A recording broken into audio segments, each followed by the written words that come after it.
direct. So for those of you who don't know, you're watching the Metaverse Week in Review, where we look back at the week gone by and the week coming up in the Metaverse. And if you don't know what the Metaverse is, well, we describe it as the world of immersive spaces. Some of them on the internet, some of them on the web, some of them on desktop, and maybe coming to a holodeck near you soon. Now, well, obviously our format is going to be a little bit different this week, not half of which, because I've actually got Tara and guests in the studio right here with me, so we can talk back and forth between ourselves instead of just switching cameras. So I was just about to say that. So hi there, Tara. Hi, Mal. Hi, folks. And I know our camera guy will catch up with a wider shot to get both of us in here in any minute now. It's really different doing it in world, where you don't have to worry about what exactly your actual real self happens to be looking at the time. Yeah, I know. And actually, I noticed as we move away there. Well, we'll get with it anyway. So we've also got, of course, because we are celebrating the Second Life birthday, we've also got in the studio here with us in world, we've got Saffia Widdershins. So hi, Saffia. Hello. Nice to be with you yet again. Becoming a fixture. Yes, indeed. It's been a funny old week, folks. I'm going to summarise briefly. I've forgotten already. We basically we came from here. Well, we didn't actually come here live, but we did have Metaverse live from another location talking about the birthday on Tuesday.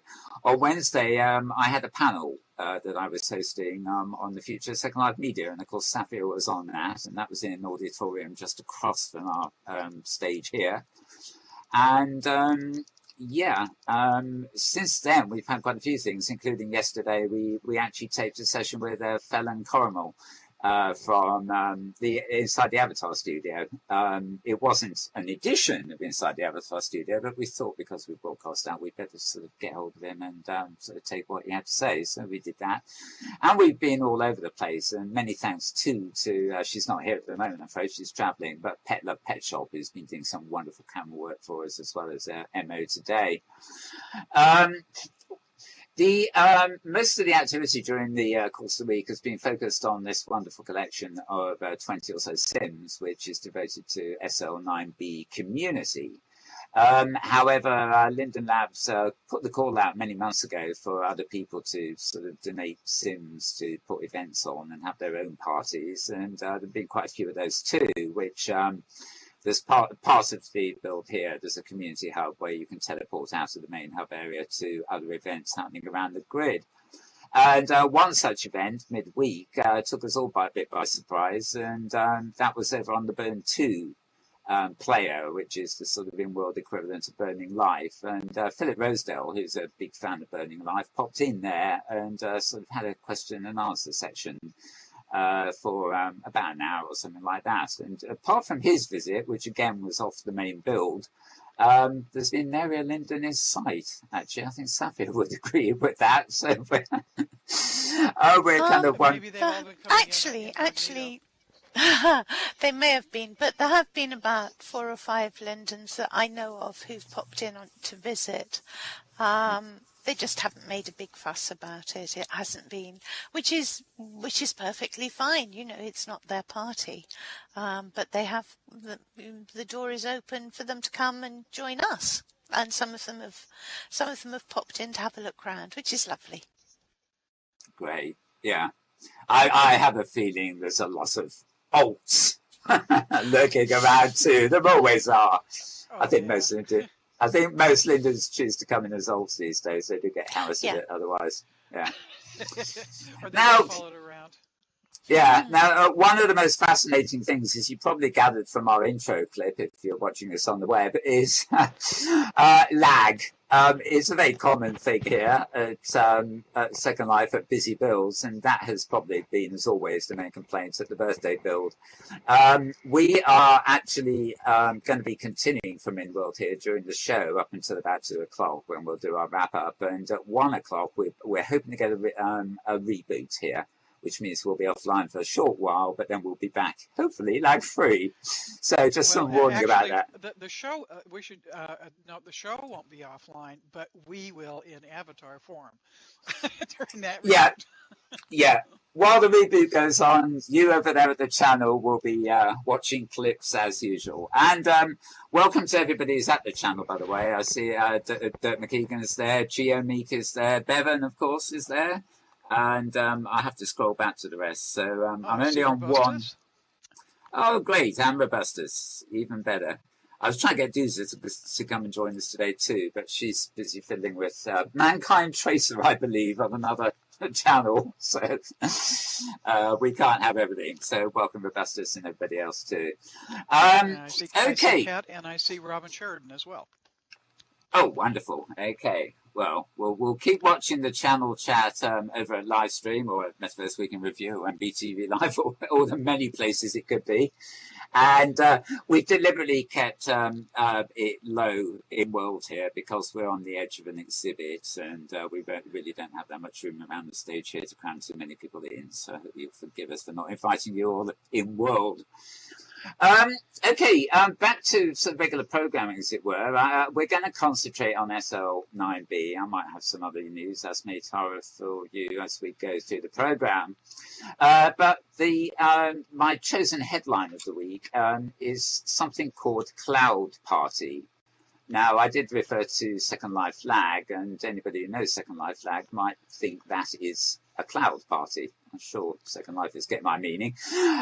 However, Cloud Party is actually a new platform that launched this week. Well, it's been around a wee while, but it launched officially this week on Facebook, in the sense that it's like a Facebook game. You have to log in with your Facebook account. But this is not a game. It's the closest thing you've ever seen to Second Life on something like Facebook. It uses the WebGL plugin.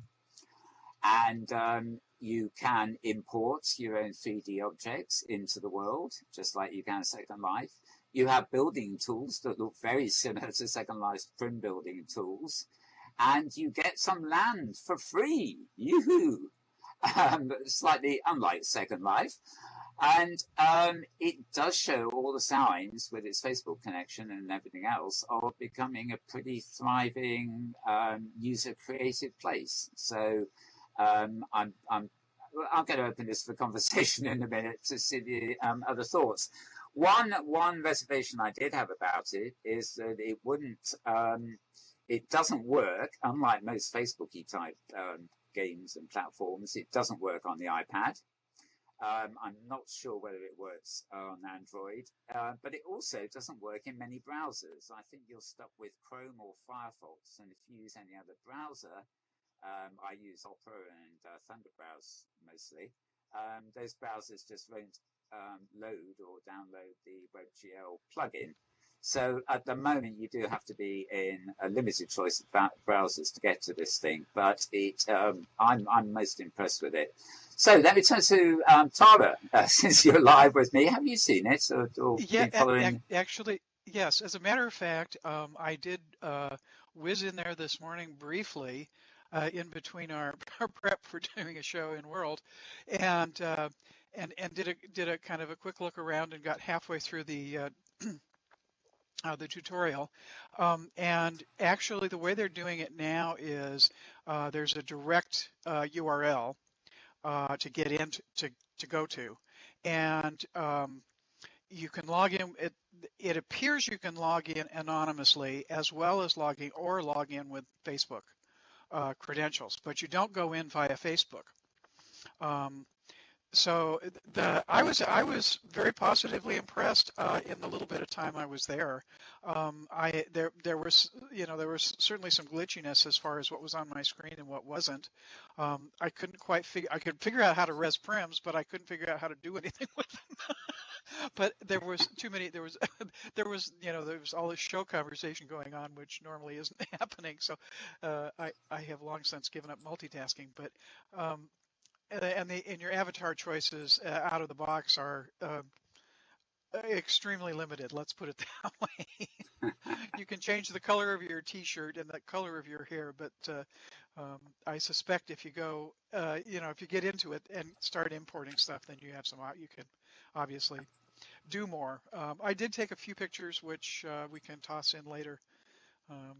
I've got them set up from the studio, but it will be interesting to see how it does as far as what impact it has on Second Life folks. And Hamlet's comment is, well, it'll probably pull in a bunch of people who've never been into Second Life.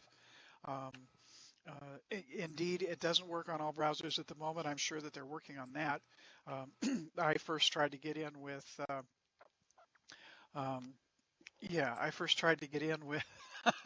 with Safari, and even with the OpenGL enabled in the developer menu, it would not load. I'm going to try it again with a fresh restart on Safari, but just loading that didn't do the job. So I switched over to Firefox, and it loaded fine. But interesting development. Yeah, it's funny actually. Back in I hadn't done it for a while, but we got all these sort of embeddable little worlds that came up, small worlds and micro offices a long while ago, and I always sort of opened up a little room in one of those. Never used it again, but I would tend to fill it with screens, sort of advertising my slurl in Second Life. And as you say, I mean, when I logged in to Cloud Party. There did seem to be an awful lot of people talking about Second Life in it, so I suspect it was Second Life as it's logged in, thinking, yeah, that was my impression. The number of, I ran into a couple of Second Lifers in the, 20 minutes I was in there. So I suspect there's, plenty of folks we know who are checking it out at least. Yeah.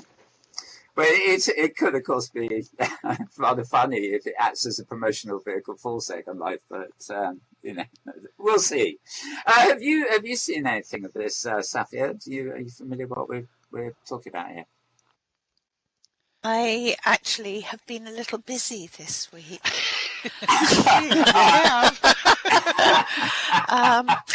I realise I'm falling way behind the curve with this, but strange to tell. I've been doing other things. I just can't imagine what you've been up to this week, Saffia. No. Beats me altogether. No, seriously, folks, Saffia has been, I don't know whether she's got any sleep, but she certainly still sounds awake. So Saffia has been head over heels involved with the build here, putting on the programs through the week, promoting everything. You've been everywhere, haven't you? I've tried to, yes. And not only that, we've got some real surprises coming up for you a bit later in the show, folks, because we're actually going to go to places while we're here. We're going to do we're going to do we're going to do a little sort of mini designing worlds on this show, I think. And we will, especially, we'll be seeing Tara's wonderful Lotus build. So we can look forward to that. Gorgeous. As well, indeed. So, back to Tara, I think. Have you got any sort of main news to get out of the way before we start going on our travels and rambles and everything else? Well, the only other thing that comes to my mind, other than Cloud Party, is the fact that there are changes now afoot at Chilbo community, which has been my home base for almost since actually before Chilbo became a community per se. When I acquired my second piece of land adjacent to Chilbo Sim and met Fleep, the community has been a group-owned affair for the last 5 years or so, and we're shifting back to a privately owned model. Unfortunately, the issue you run into is when you have a couple of people who have been willing to, to foot the bill for tier that has picked up a fairly large amount of slack between individual contributions and the total amount of land. There comes a point if people's interests and needs change where something has to give. The good news is the Chilbo Sim itself has been picked up essentially in its entirety by various folks who have been and are continuing to be active in the Chilbo community. There will be perhaps a bit of land available in Majupak, which is the sim immediately south of Chilbo and has been very much part of Chilbo for several years. There may be some parcels there. The game plan is that after the 2nd of July, any parcels that current group members have not picked up will be made available for general sale. So if any of you are out there who have heard about Chilbo and the community, which is definitely not going away, and might be interested in, might have a little extra tier that isn't in use and would like to connect with the Chilbo community, there may be some opportunities coming up here to connect in a different sort of way as we transform into a different community model. So I think it's going to be very interesting to see kind of how that all works out as we go along. A few glitches. One building that got accidentally returned and cannot be retrieved, alas. But that there are, it will be an interesting time. So that's the only other thing I can think of that I've had a chance to, that I've obviously been in the middle of, because have added a bit to what I own and am going to caretake. Right. Well, of course, I'm based in Chilbo too, so it is all changed, but it still looks the same. It's just sort of behind the scenes stuff, really, sort of altering the way everything's sort of working there. Okay, well, I think it's about time, while we got a bit more organised again, to play some birthday clips. While the birthday clips are playing, we are going to head over to Tara's actual build here in Second Life, and Saffia's going to sort of talk to Tara about it. But meanwhile, I'm going to play some of the clips we've got about the birthday build at the moment. I'm going to start off with just 2 updates from the ubiquitous, what's his name? He's called himself the Grim Reaper on one of these. You know who I mean, Angel of Death, otherwise known as, I better not say it.